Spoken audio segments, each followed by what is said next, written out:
Hamas का जितना नुकसान हो गया, 20,000 जंगजू मारे गए, और जो उनका नुकसान हुआ है कि उनकी कम्युनिकेशन सिस्टम भी डिसरप्ट हो गया है पिछले कुछ दिनों से।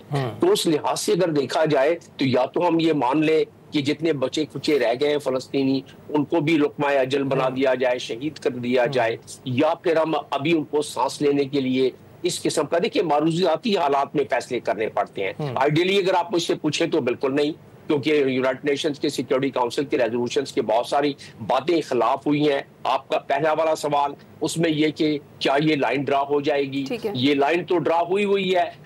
United nation security council resolution 242 के तहत लाइन ड्रा हो चुकी है कि ये अपने वापस उस बाउंड्री पर जाएंगे जो 67 में हुई थी। वो मुमकिन नहीं है। तो मारूजाती हालात में या तो लड़ते रहे। अब एक तरफ दुनिया की इतनी बड़ी फौज सपोर्टेड बाई इतने बड़े बड़े बड़े बहरी बेड़े, अमेरिका के फुल सपोर्ट, तो उस लिहाज से कल की प्रेस कॉन्फ्रेंस में क्या कहा कि America and Israel standing shoulder to shoulder. तो ये सारी चीजें अगर सामने रखी जाए तो फिर इस 20 पॉइंट्स का भी इस्लामिक जिहाद कहता है कि नहीं, ये तो जो है बिल्कुल ही एक रेसिपी है for the destruction of the reason.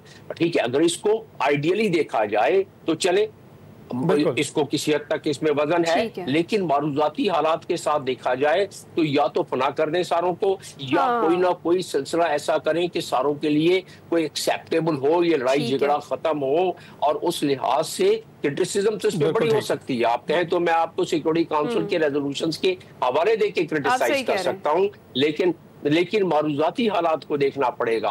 हमने जो बचा खुचा फलस्तीन है उसको बचाना पड़ेगा। कल तक नेतन्याहू और कल तक डोनाल्ड ट्रंप इस फेवर में नहीं थे कि फलस्तीन एक रियासत हो। बिल्कुल डॉक्टर साहब, आप सही कह रहे हैं कि जो लाइंस हैं पहले से ड्रॉ हो चुकी हैं, उन्हीं पर तवज्जो देनी चाहिए। वो मुमकिन नजर नहीं आता, और मारूजाती जो इस वक्त सूरत हाल है उसको मद्देनजर रखते हुए जो है वो सोल्यूशन की जानिब जाना चाहिए।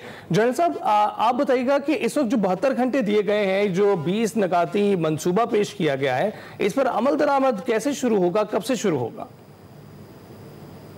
देखिए, अभी तो 72 आवर्स दिए गए हैं, उसके बाद ये टाइमलाइंस दे देंगे जी। और मैं चाहूंगा कि इमीडिएट विड्रॉल हो इसराइल की फोर्सेस का। अगर वो जाते हैं कि जी हम फेज विड्रॉल करेंगे तो फिर मेरा ख्याल में वो सुई वहीं पे अटकी रहेगी जी। फिर चांसेस हैं, क्योंकि ये बड़ा फ्रेजाइल और एक्सट्रीमली सेंसिटिव है।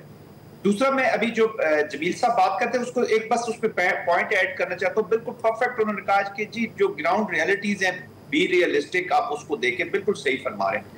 दूसरा, मैं समझता हूँ कि जी यूनाइटेड स्टेट्स ऑफ अमेरिका के अपना जो रिप्यूट है ना जी, एक बिग पावर, अपना कंट्रोल, वो बिल्कुल इरोड हो रहा है स्लोली एंड ग्रेजुअली, मल्टीलैटरलिज्म की तरफ जा रहे हैं। फलस्तीन का एक ऐसा मसला है, अगर इसको वो जेन्युइनली हल कर लेते हैं तो न सिर्फ प्रेसिडेंट ट्रंप, क्रेडिट तो हमेशा प्रेसिडेंट ट्रंप को ही देंगे, ये याद रखिएगा, लेकिन ओवरऑल एक अमेरिका का इस्लामिक वर्ल्ड जो एक इमेज है वो बहुत बेहतर हो जाएगा। They will draw a huge support.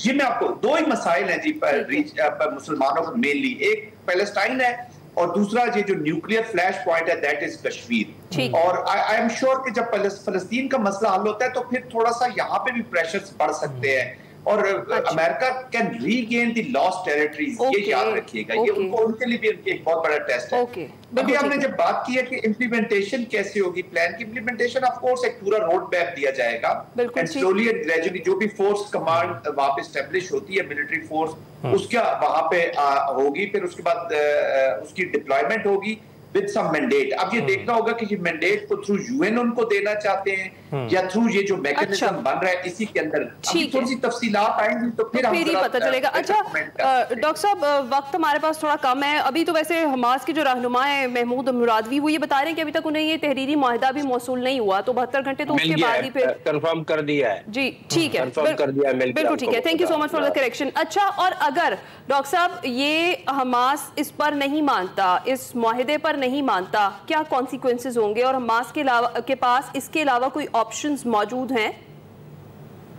बहुत खतरनाक कॉन्सिक्वेंसेस होंगे, क्योंकि इसमें अब कंसल्टेशन शामिल है तमाम इस मुस्लिम ममालिक जो मौजूद थे जो मीटिंग में, और वो फिर साथ नहीं दे सकेंगे हमास का, फलस्तीन का साथ नहीं दे सकेंगे कि उनकी कमिटमेंट्स के खिलाफ अगर उनकी कमिटमेंट के बावजूद हमास नहीं माना तो, क्योंकि ये सारी कंसल्टेटिव प्रोसेस है। अब क्या हमास के जो बचे खुचे 1000-2000 लोग रह गए हैं, क्या वो इतनी बड़ी अमेरिकन फोर्सेस और इजरायली फोर्सेस का मुकाबला कर लेंगे वहां रह के?